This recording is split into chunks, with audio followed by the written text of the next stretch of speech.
What's happening, everybody, and welcome back to another episode of Park Lane Podcast with myself, Luke. And it's quite a different show this week, as we aren't actually live, all together.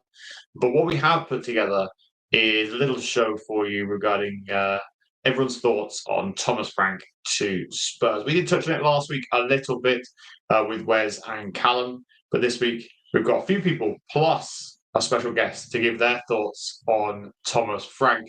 Each person will give their thoughts of around, a couple of minutes and discuss, how they think this manager is going to get on at Spurs. We will keep touching on it throughout the transfer window. Back next week with a live show to discuss all of the latest potential incomings at Spurs and also the build-up to that Super Cup game coming in a couple of months' time against PSG. So do let us know. You can still comment. Do get your comments in as the show is going along. And let us know your thoughts in the comments about Thomas Frank to Spurs as well. Are you excited? Are you not excited? How do you feel about this situation? Now, I'll start off. Before we get into it, do not forget to like the stream. Do not forget to subscribe to the channel as well. And if you're new and you're listening on any podcast platform, make sure you leave us a 5-star review. So I'll kind of touch on, to begin with, my thoughts on Thomas Frank to Spurs. Now, anybody who knows me, anyone who's kind of watched the show or paid any attention to my Twitter for some period of time will know that I was a big fan of Ange Postecoglou. Had a lot of pelters on TikTok this week from various people regarding Ange. I don't want to go into too much detail on him, but I think Spurs were very rash to sack him, and fair play to them. They have acted quickly, and within a week, they have got their man. They've chosen Thomas Frank is the right man. Do I think that Thomas Frank is a better manager than Ange Postecoglou? No. Do I think that Spurs can be a better team under Thomas Frank? I'm yet to be convinced. I think it's going to be very important on a few factors. Number one is what players he gets in that he wants in. The issue with that is it's cost Spurs probably a minimum of around £15 million just to bring him in and sack Ange. Now, for those that know Spurs, now this is going to have some impact on transfer budgets going forward. It's going to have some impact on players that we can get in. More than likely, we will need to make sales or outgoings before we can do that.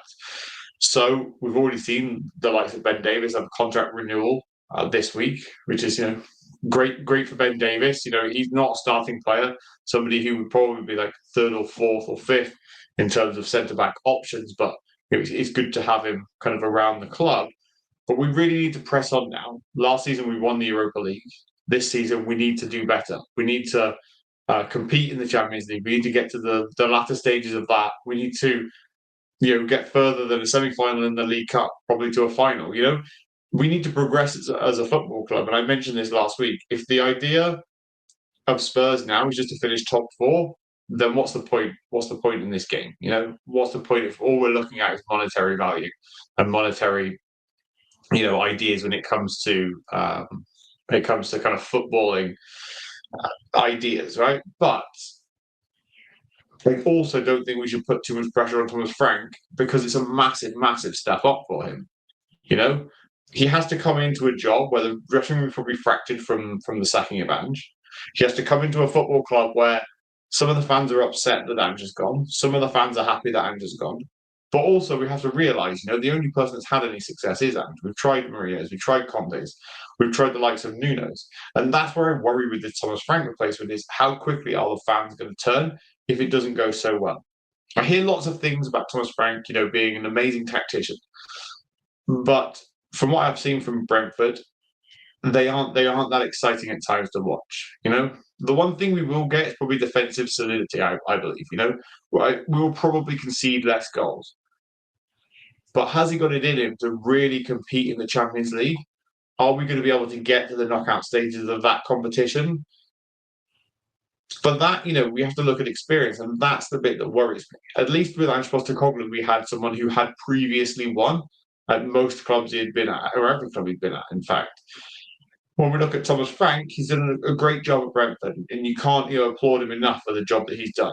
But is that enough for a club like Spurs? Is that enough to step up to this level and become an elite coach? And that I just don't know the answer to. And nobody does, really. As I said before, I think it's imperative that he gets the right players in. Annoyingly, we will miss out on Mbeumo. I don't think that's even a deal we can get done. Then we have to look at other players. Is Eze the right type of player? Are we going to stump up the 60, 70 million pounds it would take to get it? There's all these names being floated about, but from what I'm gathering, Spurs are going to have to sell some players before they're going to buy some. So is it going to be very much like Ange in his first season, where he's kind of left with the players that he's got?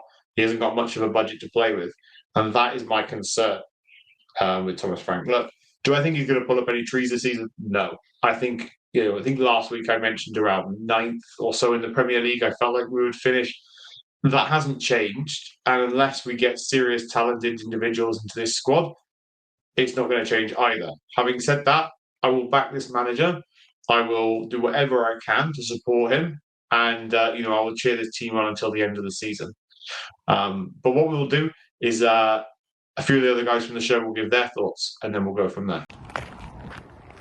What's happening, people? Harry Scarf here, football content creator, YouTuber and advocate for autism. Delighted firstly to be back at part of the podcast from next season. My first show is coming soon after my exams are done, so stay tuned for that. Make sure to like and subscribe to the channel. So today I'm talking to you about Thomas Frank. Firstly with Ange, I've been crystal clear of my thoughts on him. I don't agree, even if you take the emotion out of it, with the sacking.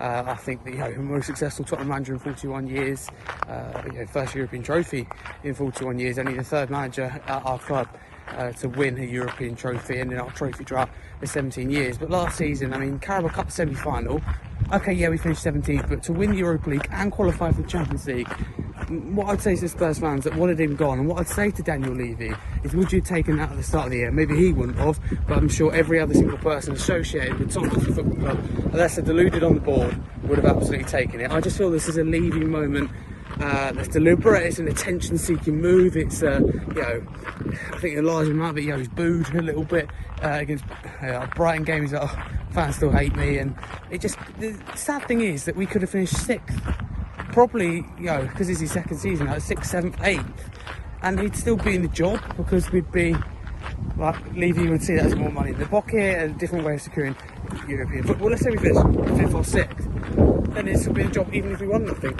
That's the crazy thing about it. So I don't agree with that. I think Levy's got it wrong again. I think he has to go, because I think he needs the wider problem, and I think we have an unambitious recruitment model which doesn't allow us to compete with the big clubs. But Levy's got it wrong so many times with appointments, with sackings, and this is another one. Not right. Clearly the players are upset by this, and the fans should be as well. So I think that's the total wrong decision, but you've got to put it to the side and look at Thomas Frank, who I actually think is a really good appointment.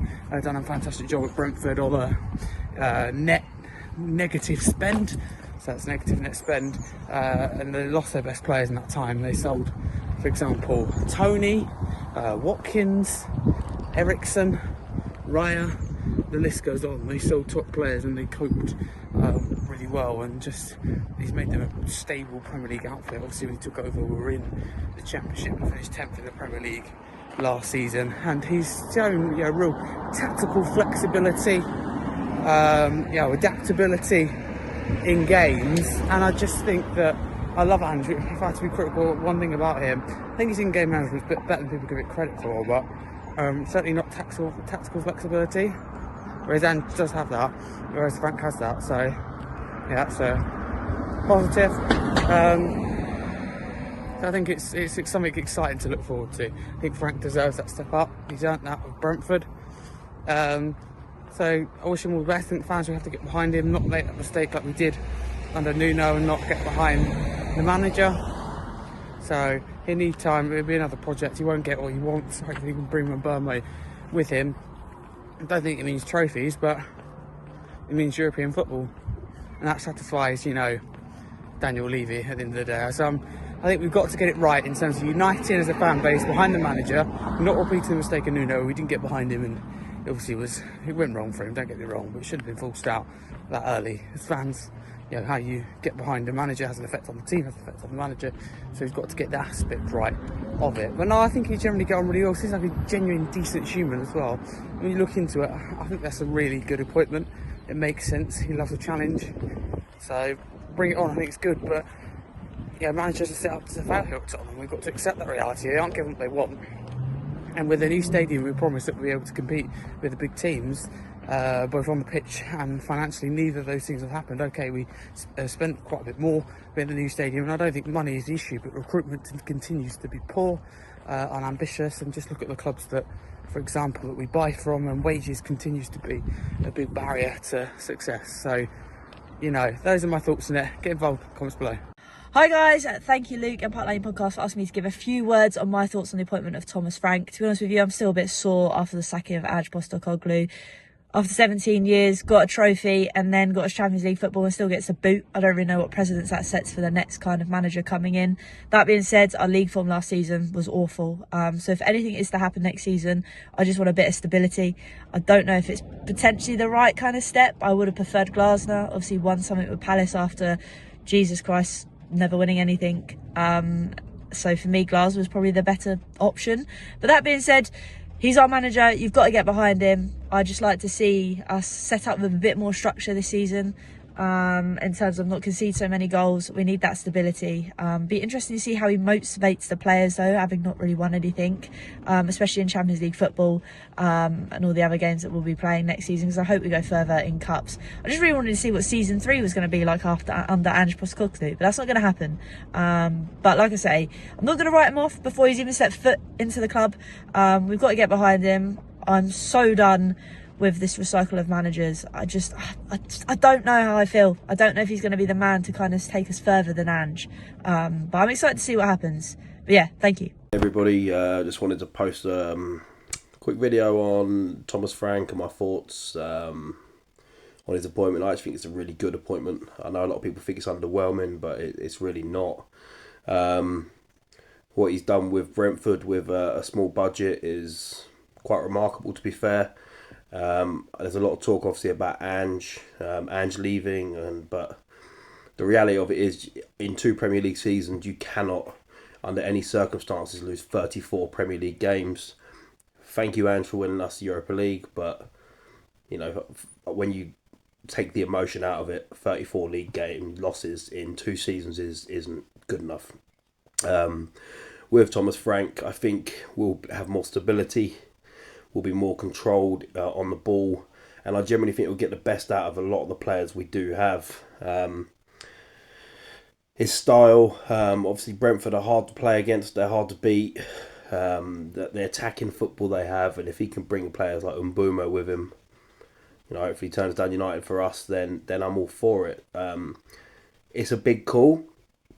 It's going to go one or two ways for Daniel Levy. It's either going to backfire spectacularly, which it normally does for Daniel Levy, because he's an absolute knobhead, as we know, or it's going to be a bit of a masterstroke. So I kind of view the Thomas Frank appointment a little bit kind of like when we brought in Poch from Southampton, that sort of manager from a lower league team, a lower position team than ourselves, although saying that we finished 17th and they finished a lot higher than us this season, but in stature, a bigger stature team.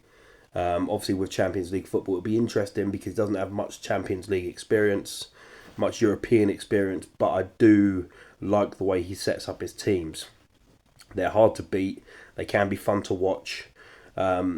Just watching snippets of him, it looks like he's a good man motivator. Looks like he does get the best out of a lot of players, and he finds hidden gems. Who heard of Mbeumo? Who heard of Visser before he come along? You look at even Ivan Toney, bringing him in from Peterborough, I think it was at the time, and the way he transformed him as a player. And he went on to do the things that he's done. Yeah, he's now playing in the Saudi League, but England call-ups, etc. So I think as Spurs fans, we do have hope to be excited for next season. But no matter what happens, we've got to get behind him. He's coming into a bit of we know Tottenham's a poison chalice anyway, but it's a really tough situation because of the bad feeling that's been left since Ange has gone. So there's going to be a lot of pressure on him that if things don't start going well, we don't want to hear them rumblings too early. You've got to give the man time, let it get his ideas across, his points across, and implement the style that he wants. So I don't want to hear if we're not doing great after 4 games, rumblings from Spurs fans. I think we're just going to have to get behind him. Like I said, I'm grateful to Ange for bringing me glory. First time I felt that way in 17 years, like many of us. So he's only the 3rd ever man to bring us a European Cup. So I'll always be grateful for that. But onwards and upwards with Thomas Frank, we got to look forward to the future. And like I said, it's an exciting appointment. I know a lot of people don't think it gets them off their seats and it's not that exciting. Why? Some of our most successful times have been when Poch came in, for example. And I say success, and that's success without trophies, but the most enjoyable times as a Tottenham fan was when Poch came in. And I remember when we first bought in Poch, everyone was like, why? Why are we doing this? And, after backing him and allowing him time to work with the players that he wants, and we just didn't give him enough to get him over the line. I'm hoping that now we've got over the line, Daniel Levy decides enough's enough and sells up. That's my dream, but the reality of it is he's not going to. So hopefully now we've got over the line, we've got some silverware. He really backs his manager, gives Thomas Frank all the tools he needs to succeed. But as Spurs fans, we have to back him. We've got to give him all the time. Not all the time, we've got to give him time, and that's the most important thing. So I'm calling for time. I'm excited by the appointment. Peace out, and always come on, you Spurs. Hi guys, it's Kallum from Park Lane Podcast. So obviously it's been a week today since Postecoglou was removed from office, coach. Pretty much he got moved from the club, and that was after 2 weeks of celebrating and being on cloud 9. Turns out cloud 9 only lasts so long with Spurs before they burst your bubble. You come back down to earth and you realise that what position we are in is a shambles. It seems that Thomas Frank, with his coaching staff, including Justin Cochrane and many others, I believe he's got a coaching staff of about 6 or 8, will be the front runners to become the new Spurs manager. And I'm still very much on the fence, because we thought this summer was going to kick us on, and in reality we are feeling more hurt than ever, to be honest, because we had such a good time, and I think that a lot of people have seen it as an underwhelming sort of opportunity that Spurs have gone for, and it will be one of the most expensive payouts that we've ever done for a coach and coaching staff. It could raise to as much as 15 to 17 million, depending on how the finances work in terms of compensation to Brentford. Thomas Frank himself is an interesting character, because he started out as a teacher, he was at Bromby, he's had a very different way compared to other managers where they've had playing careers. He's a teacher, so he knows how to engage a room. He knows how to gain the respect of people through talking, and he comes across as a really good character. That doesn't excuse the fact that, if anything, his records across Europe and across the Premier League are admirable, but not great. They definitely have a weakness in European competitions. I believe he played a number of conference games with Bromby when the Conference League first came out, and he didn't get out of qualification stages, so he was very much at the bottom end of the tier level with that. There was also his cup runs in domestic games. He hasn't had a great time with Brentford in terms of FA Cup, Carabao Cup. He's had 3rd, 4th round qualification. I don't believe he's got to the quarterfinals either. So we are getting a manager who has managed to do a very good job at stabilising Brentford on a very shoestring budget, and using data analytics to get some of the most interesting players. I wouldn't say the best players, but interesting players. And he then develops them into great players. I mean, we look at Ollie Watkins leaving, they got Ivan Toney, who came in and within his second season was rivaling Harry Kane as top scorer. They got Brian Mbermo, who's just had an amazing season and has beat his goal stats across the board. Johan Visser. Nathan Collins, bit of a proven product at least in the Premier League. But then you've got Flecken. Flecken was not very good in his first season, but he turned him into a great keeper last year, and he's just earned a move to Bayer Leverkusen. And the processes at Brentford are very good. And I think the Spurs want to continue this sort of aspect of buying younger players, develop them, but supplement it with a bit of a sort of experience. So if Spurs get the business right, I think Thomas Frank could work. But it needs to be in the correct way. And if we back the manager, then it'd be great, because he comes up with a lot of tactics, he's very well spoken, he develops players. But I think the jury's still out to see what Spurs as a club, for their identity, what they want. Do they want to become a cup club? Do they want to be a middle of the range club? Do they want to be a challenging top four club? Or do they want to be going for the top echelons of going for Champions League, FA Cup, Premier League, and going and winning them? But we'll have to see. But I will always back the manager, and after that, if it all goes wrong, then this one's on Spurs. But if they'd have kept Ange and it had all gone wrong in 5 or 6 games, it'd all be on Spurs.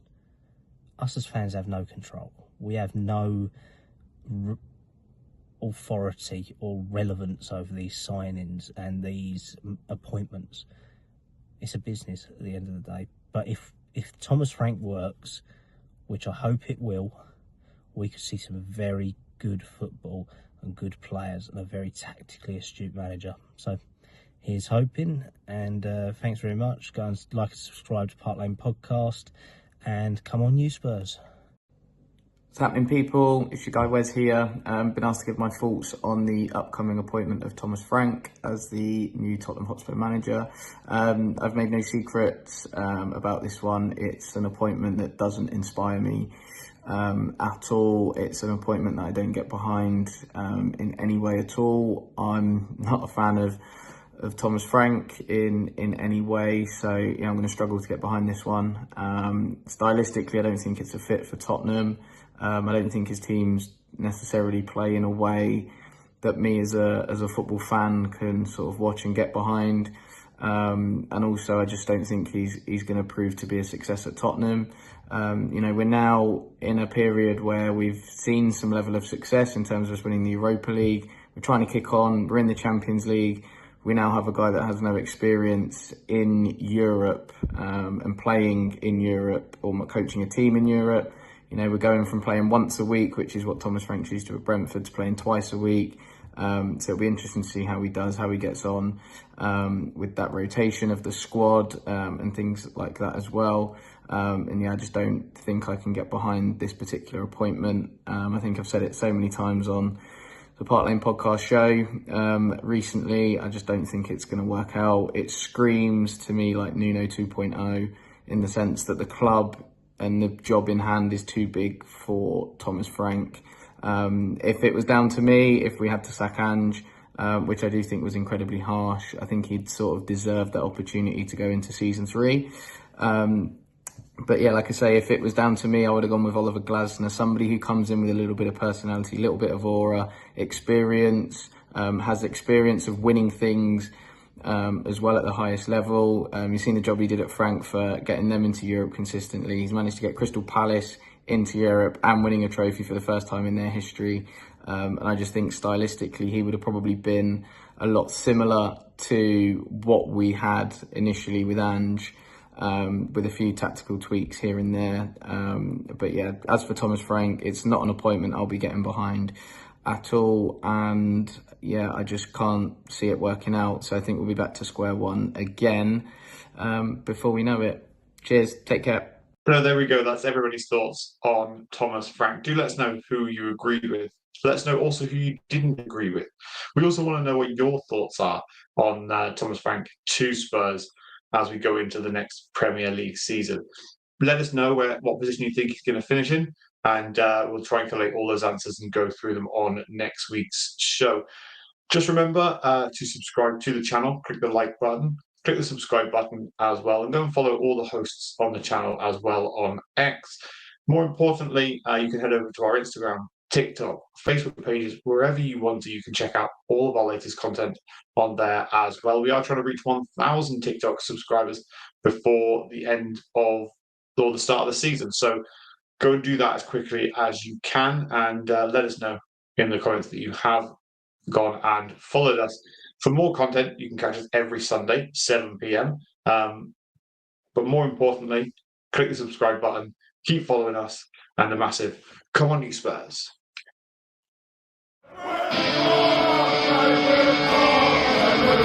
Tottenham